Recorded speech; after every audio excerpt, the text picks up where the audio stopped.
माँ बाप के कर्मों का फल क्या बच्चों को भोगना पड़ता है? शास्त्रों में ऐसा कुछ लिखा है? क्योंकि पुण्य आत्माओं की कर्म कुछ अच्छे होते हैं तो कुछ आत्माओं के कर्म बुरे होते हैं। कुछ माँ बाप के कर्म बहुत सुशोभनीय होते हैं तो कुछ के नरक के बराबर होते हैं। सनातन धर्म डायरीज़ में आपका स्वागत है। आज मैं आपके लिए पाप पुण्य जो माता पिता के जो कर्म होते हैं, क्या उन कर्मों को, माँ बाप के कर्मों का फल क्या बच्चों को भोगना पड़ता है?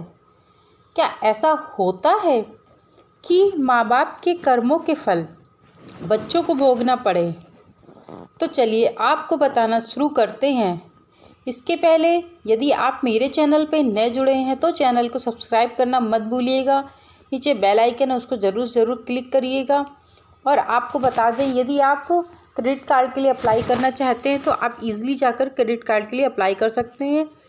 ये लिंक मैंने डिस्क्रिप्शन बॉक्स में पिन कर रखी है। तो चलिए आपको बताते हैं माँ बाप के कर्मों का बच्चों पर क्या प्रभाव पड़ता है और कर्म सिद्धांत इस बारे में क्या सोचता है। आपको बता दें कि भगवत गीता में भी कर्मों का उद्देश्य श्री कृष्ण जी ने स्वयं अर्जुन जी को सुनाया था और कर्मों के फल की वजह से भी गीता में भगवान कृष्ण ने बहुत सारे ऐसे उपदेश दिए हैं।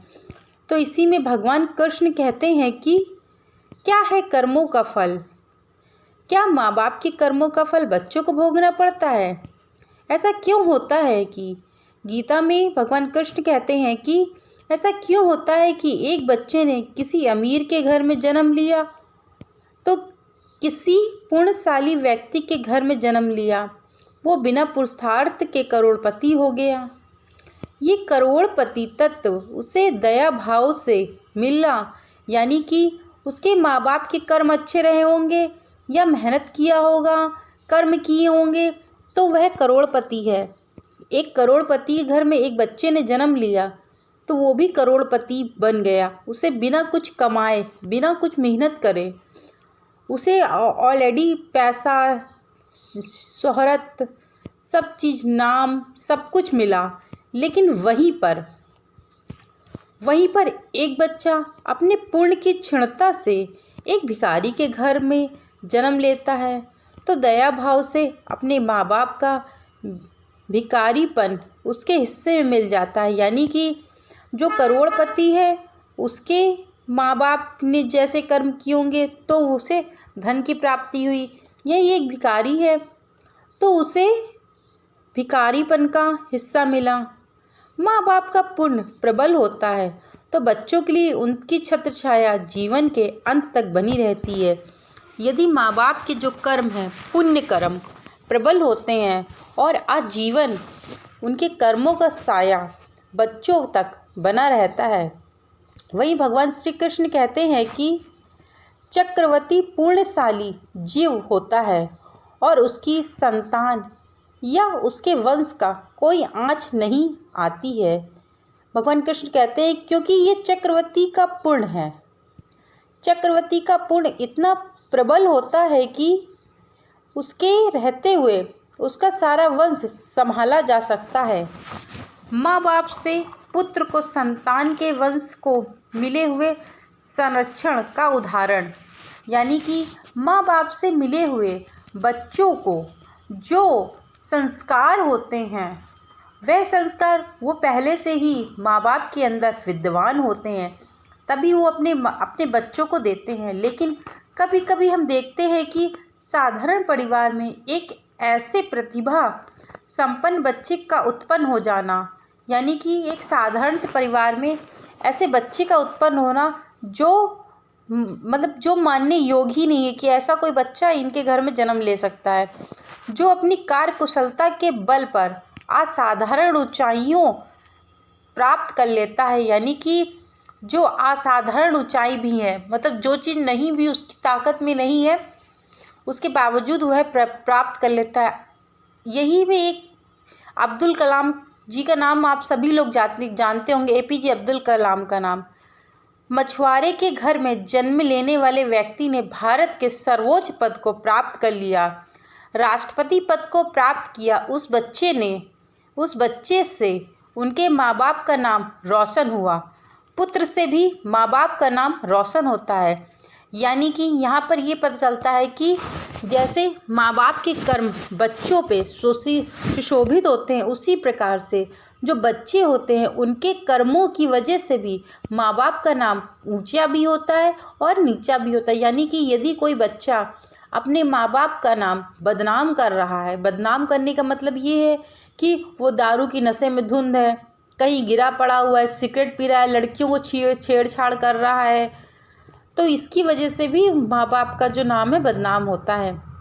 मैं तो आपसे इतना ही कहना चाहती हूँ कि माँ बाप का कर्म सौ है ही नहीं है, उसके बदले नहीं उसका बदला नहीं लिया जा सकता है। यानी कि जो माँ बाप के कर्म है वो बच्चों को भोगने पड़ते हैं, ये बात सत्य है। वह चाहे अच्छे कर्म हो या बुरे कर्म हो, माँ बाप के कर्म बच्चों को भोगने पड़ते हैं और बच्चों के कर्म माँ बाप को भोगने पड़ते हैं। उसको बदला नहीं जा सकता है। जीवन में सब चीज़ें पसंद करके पाई जा सकती हैं, लेकिन माँ बाप को पसंद करके नहीं पाया जा सकता है। यानी कि जीवन में आप जो कुछ भी तरक्की पाना चाहते हैं, भगवान श्री कृष्ण कहते हैं कि आप जीवन में जो भी तरक्की पाना चाहते हैं वो आराम से पा सकते हैं। केवल कुछ कर्म करने की ज़रूरत होगी, आपको मेहनत करने की ज़रूरत होगी, आप पा जाएंगे। लेकिन आपके जो माँ बाप हैं, माँ बाप के जो कर्म हैं, जो माँ बाप के जो संस्कार हैं, वो आप कहीं से भी ला करके नहीं प्राप्त कर सकते हैं। यदि किसी माँ बाप के कर्म बड़े ही उच्च कोटि के हैं, भले ही वो साधारण परिवार से क्यों ना हो, यदि भगवान कृष्ण कहते हैं यदि किसी माँ बाप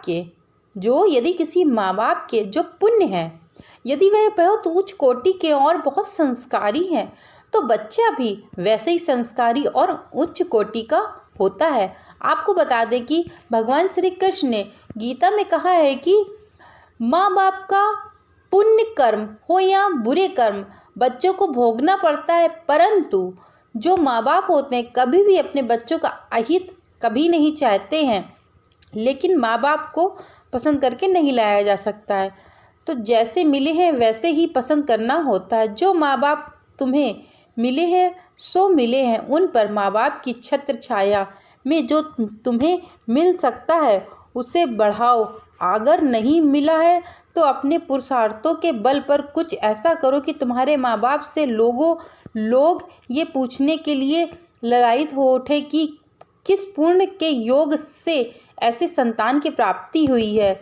यानी कि यदि आपको माँ बाप से धन दौलत शोहरत नहीं मिली है तो अपने माँ बाप का नाम इतना प्रबल करो। आप भगवान श्री कृष्ण कहते हैं कि आप अपने माँ बाप का नाम इतना प्रबल करो कि लोग पूछने पर मजबूर हो जाएं कि आखिरकार ऐसे कौन से पुण्य कर्म किए थे आपने जो आपके घर में ऐसे लड़का या ऐसी लड़की का जन्म हुआ। आपके तो मानो भाग्य ही खुल गए। लोग ऐसे पूछने पे विवश हो जाएं। संतान प्राप्त करने का योग किया है, अच्छी संतान के लिए ये सब अच्छी बात है। मैं समझती हूँ कि आपको मेरे द्वारा बताई यह वीडियो अच्छी लगी होगी। मित्रों, आपको बता दें कि जो माँ बाप के कर्म होते हैं वो तो होते ही होते, साथ में अपने भी कर्म होते हैं। यदि आप किसी धनी घर में जन्म नहीं लिए हैं तो कोई बात नहीं, लेकिन आप गरीब पैदा जरूर हुए हैं। भगवान कृष्ण कहते हैं कि आप अपने कर्म को इतना प्रबल करो कि यदि आपसे कोई ऊंचा दिखाई ही ना पड़े, यानी कि आप उच्च स्थिति में पहुंच जाओ कि लोग पूछने पे मजबूर हो जाएं कि अरे ये तो गरीब घर का बच्चा था और आज देख लो इसके ठाट बाट, आज इसको देख लो।